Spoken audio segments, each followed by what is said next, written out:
एक माणूस नावेमध्ये बसून नदी पार करत होता. तो आणि नावाडी असे दोघेच नावेमध्ये होते. तो माणूस स्वतःला मोठा ज्ञानी समजत असे. दुसऱ्याचे अज्ञान दाखविण्यात त्याला नेहमी आनंद वाटायचा. तशी संधी मिळाली की तो कधी सोडायचा नाही.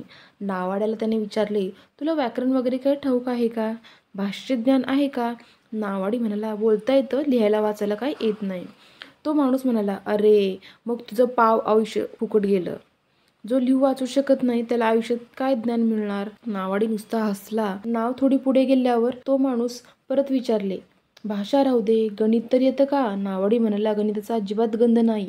2 आणि 2 4 एवढंच समजतं.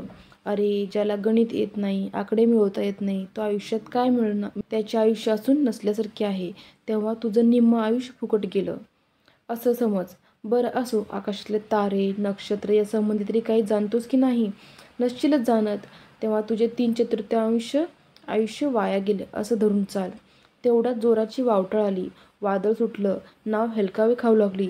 ती उलटून पडण्याची चिन्हे दिसू लागली. तेव्हा नावाड्याने त्या माणसाला विचारले, साहेब तुम्हाला पोहता येतं का? त्या माणसाने नकारार्थी मान हलवली.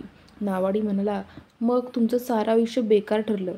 मला पोहता येतं, मी उडी मारून माझा जीव वाचवतो. तुम्ही बसा गणित सोडवत, तारे मोजत आणि घ्या चिलसमाधी. तात्पर्य शिक्षण जीवनाभिमुख व व्यवहार उपयोगी असावं, नुसतं पुस्तकी नसावं.